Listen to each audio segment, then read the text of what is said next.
सम्पूर्ण साथीहरूमा नमस्कार। तपाईँले यदि प्रहरी जवानको फारम भर्न लागिराख्नु भएको छ र तपाईँलाई चाहिँ प्रहरी जवानको फारम कसरी भर्ने भन्ने कुरा केही पनि थाहा छैन भने यो भिडियोलाई अन्तिमसम्म हेर्नुहोला। यो भिडियोमा म तपाईँलाई सम्पूर्ण कुराहरू विस्तृत रूपमा सिकाउने छु है त साथीहरू। अब भिडियो सुरु गरौँ। यहाँ तपाईँलाई फारम यस्तो दिएको हुन्छ। यो फारम चाहिँ तपाईँले प्रहरी कार्यालयबाट प्राप्त गर्न सक्नुहुन्छ र तपाईँले फारम प्राप्त गरिसके पश्चात तपाईँले सबैभन्दा सुरुमा यो फारम भर्नुहोला। यो फारम चाहिँ किन भर्ने भन्दा यो फारम चाहिँ तपाईँको के हो त प्रवेश पत्र हो है त साथीहरू। प्रवेश पत्र तपाईँको हुनाले तपाईँले चाहिँ यो फारममा चाहिँ एकदम राम्रो अक्षरमा फारम भर्नुहोला। मैले यहाँनिर छिटो छिटो भर्दाखेरि अलिक अक्षर नराम्रो जस्तो देखिरहेको छ। तपाईँले यो फारम भर्दा एकदम राम्रो अक्षरमा भर्नुहोला है त। यहाँ तपाईँले देख्न सक्नुहुन्छ साथीहरू, प्रहरी भनेर लेखिएको छ। यहाँ खाली ठाउँमा प्रहरी जवान भनेर लेख्नुहोला। त्यसपछि विज्ञापन मिति भनेर लेखिएको छ। यो विज्ञापन मिति चाहिँ तपाईँको प्रहरी जवानको फारम खोल्दाखेरि कुन मितिमा खुलेको थियो, कुन मितिमा विज्ञापन आएको थियो, त्यो विज्ञापन मिति यहाँ तपाईँले लेख्न सक्नुहुन्छ है त। 82-83 सालमा भने 82 साल 6 महिना 10 गते यो दरखास्त अर्थात् यसको विज्ञापन खुलेको थियो। मैले यहाँ लेखेको छु। त्यसै गरी विज्ञापन नम्बर एकचोटि त्यो विज्ञापन हेर्दाखेरि तपाईँले देख्न सक्नुहुन्छ प्रहरी जवान चाहिँ कति विज्ञापन नम्बरमा रहेछ भनेर हेर्नुहोस्। त्यहाँनिर तपाईँले देख्न सक्नुहुन्छ विज्ञापन नम्बर भने 01-82-83 रहेको छ है त साथीहरू। यो पटकको भने 82 सालको भने दर्ता नम्बर चाहिँ साथीहरू भरे तपाईँले भित्र गइसकेपछि प्राप्त गर्नुहुन्छ। यो चाहिँ तपाईँले गेट बाहिर बसेर तपाईँले भर्ने फारम हो है त। अनि नामथर साथीहरू, नामथर चाहिँ मेरो यो प्रकाश राई है त। त्यसपछि उमेर तपाईँको उमेर लेख्नुहोला मेरो 22 वर्ष। श्रेणी र तह भनेको चाहिँ प्रहरी जवानको श्रेणी र तह भनेको चाहिँ राजपत्र अनङ्कित चतुर्थ श्रेणी हो है त साथीहरू। यही लेख्नुहोला है। त्यसपछि उम्मेदवारको दस्तखत नमुना भनिएको छ। तपाईँले आफ्नो यहाँनिर साइन हान्नुहोला र यतापट्टि देख्न सक्नुहुन्छ साथीहरू, खुल्लामा त हामी सबैजनाले फारम भर्छौँ है त। महिला साथीहरूले महिलामा भरिहाल्नुहुन्छ। त्यसपछि आदिवासी जनजाति, मधेसी, दलित, पिछडिएको क्षेत्र, अमरस्थ उहाँहरूसँग यो कोटामा भर्नका लागि जिल्ला प्रशासन कार्यालय वा प्रहरी कार्यालयबाट सम्बन्धित डकुमेन्ट प्राप्त गरेको हुनुपर्नेछ र उहाँहरूसँग त्यो डकुमेन्ट छ भने तपाईँले यहाँनिर टिक लगाएर जानुहोला है त। टिक लगाउनु पर्नेछ। यदि तपाईँ यो कुरामा अझ कन्फ्युज हुनुभयो भने त्यहाँनिर प्रहरी कर्मचारीहरू हुनुहुन्छ, उहाँहरूले एकपटक सोध्नुहोला है त साथीहरू।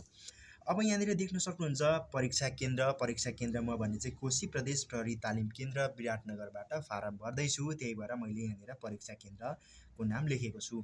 तपाईँको पनि परीक्षा केन्द्र अथवा तपाईँले यो फारम कहाँनिर कुन प्रहरी कार्यालयमा बुझाउँदै हुनुहुन्छ त्यो प्रहरी कार्यालयको नाम लेख्न नभुल्नुहोला है त साथीहरू। अब ठ्याक्कै यो माथि जस्तो छ, यो माथि जुन विवरणहरू लेखिएको छ त्यही विवरण यहाँनिर लेख्नुहोला है त साथीहरू। यो तल जुन छ यहाँनिर त्यही विवरणहरू लेख्नुहोला। अनि के हुन्छ भने साथीहरू, यो दुई ठाउँमा हामीले एउटै विवरण भर्यौँ। एउटा विवरण चाहिँ यो माथिल्लोपट्टि अथवा तल्लोपट्टिको चाहिँ प्रहरी कार्यालयमा नै रहन्छ, अनि अर्को चाहिँ तपाईँले प्रवेश पत्रको रूपमा घर लिएर आउन सक्नुहुन्छ। त्यसपछि फिजिकल बियरिङ लिखित भएको बेलामा देखाउनु पर्ने हुन्छ है त साथीहरू। अब यो फारमको बारेमा तपाईँलाई कुनै पनि डाउट छैन, मैले थाहा पाइसकेँ। अब अर्को फारमतर्फ लागौँ है त साथीहरू।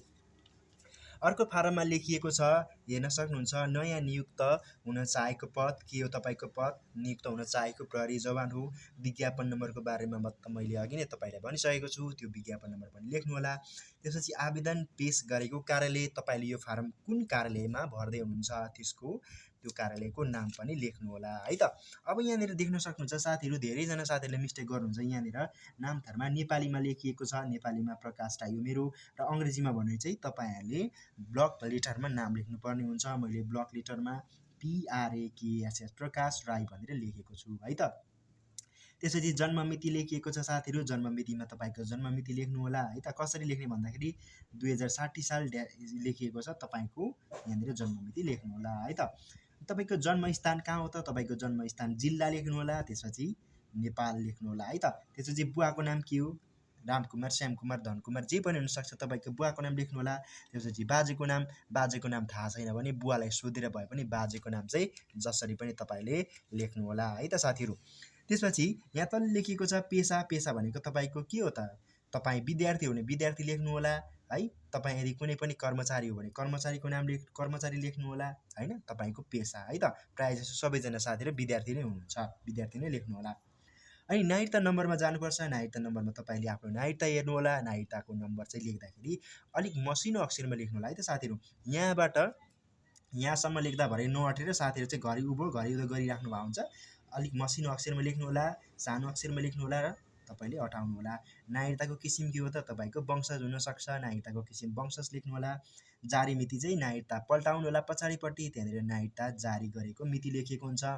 जारी भएको स्थान तपाईँले मोरङ, सुनसरी होइन, त्यसपछि झापा, ताप्लेजुङ, सङ्खुवासभा, बैतडी, बझाङ जहाँबाट तपाईँले निकाल्नु भएको थियो त्यो जिल्लाको नाम लेख्नुहोला। र जारी गर्ने कार्यालय भनेको चाहिँ जिल्ला प्रशासन कार्यालय मोरङ भए जस्तै जिल्ला प्रशासन कार्यालय सङ्खुवासभा, जिल्ला प्रशासन कार्यालय भोजपुर भनेर लेख्नुहोला है त।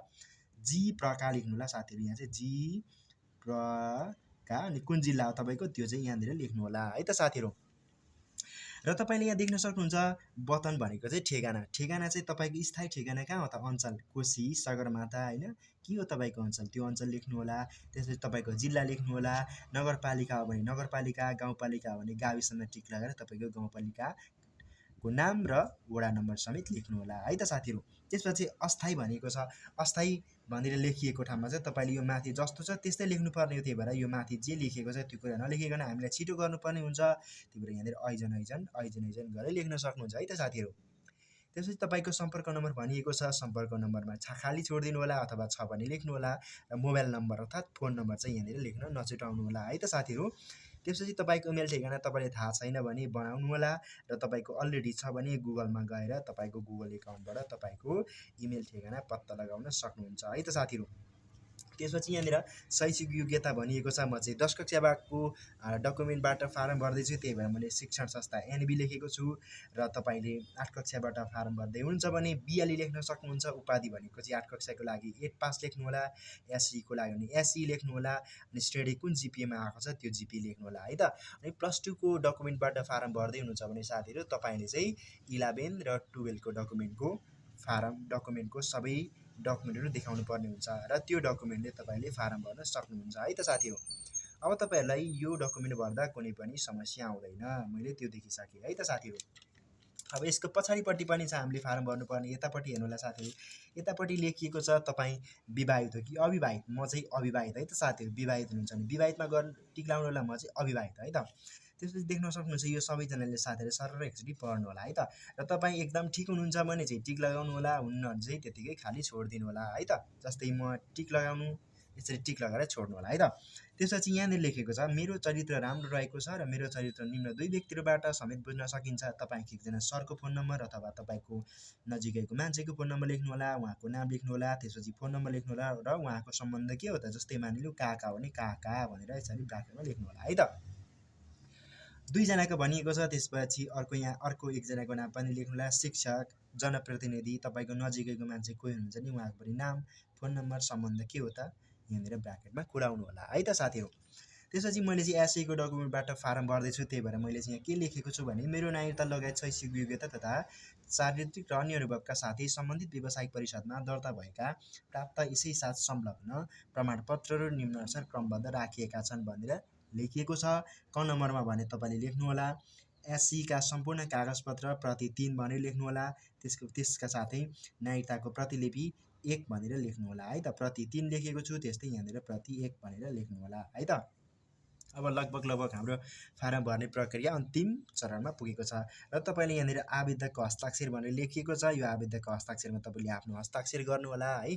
त्यसपछि यहाँनिर मिति तपाईँले कुन मितिमा फारम भर्दै हुनुहुन्छ त्यो मिति लेख्नुहोला। आज 2082 साल कार्तिक होइन 20 गते भनेर लेखेँ। मैले फारम भर्न खोजिरहेको छु भने त्यो मिति लेख्नुहोला है त। अब हाम्रो फारम भर्ने प्रक्रिया सबै सकिएको छ साथीहरू। अब हामी फोटो टाल्दैछौँ है त। तपाईँले चाहिँ साथीहरू एउटा फोटो यहाँनिर ठ्याक्कै यहाँनिर यसरी टाल्नु होला। अर्को पनि यहाँ तल यसरी टाल्नु होला है त। दुईवटा फोटो यहाँनिर युज भइसक्यो। अनि त्यसपछि के गर्नु भने साथीहरू तपाईँले आफ्नो फोटोलाई पनि आधी हस्ताक्षरले छुने गरी र आधी यतापट्टि हुने गरी आफ्नो फारमको देब्रेपट्टि साइन हान्नु होला है त। यतापट्टि नहान्नु होला है। यतापट्टि हान्यो भने समस्या आउँछ। यतापट्टि हान्नु होला। आधी यता देखिने गरी आधी यता देखिने गरी चाहिँ तपाईँले आफ्नो हस्ताक्षर हान्नु होला। यो माथिल्लो फोटोमा पनि यसमा पनि है त साथीहरू। अनि त्यसपछि हामी अर्कोतर्फ लागौँ। अर्को फारममा छ यहाँनिर 10 को टिकट पाउँछ, त्यो 10 रुपैयाँको टिकट टाल्नु होला साथीहरू। 10 को टिकट टाल्दा एकदम सिधा टाल्नु होला है। त्यसपछि यो पासपोर्ट साइजको फोटो यहाँ पनि यसरी फोटो टाल्नु होला साथीहरू। त्यसपछि औँठा छाप त थाहा छ तपाईँलाई, दायाँ र बायाँको दायाँ यतापट्टि औँठा छाप लगाउने, त्यसपछि बायाँ यतापट्टि औँठा छाप लगाउने। त्यसपछि हाम्रो फारम लगभग सकिन्छ साथीहरू। र हाम्रो फारम चाहिँ हामीले भरिसक्यौँ है त साथीहरू। तपाईँलाई चाहिँ यो फारम भर्दा कुनै पनि समस्या आउँछ भने यो तलको भिडियोको कमेन्टमा कमेन्ट गर्नुहोला। र आजको लागि भने साथीहरू तपाईँले यो भिडियो निकै नै एकदमै उपलब्धिमूलक भयो भन्ने मैले आशा गरेको छु। तपाईँ एकदम प्रहरी जवानको लागि देशका निम्ति खट्नुपर्छ। तपाईँहरू माझबाट म छुटिन चाहन्छु। हस्त धन्यवाद। जय नेपाल साथीहरू है त।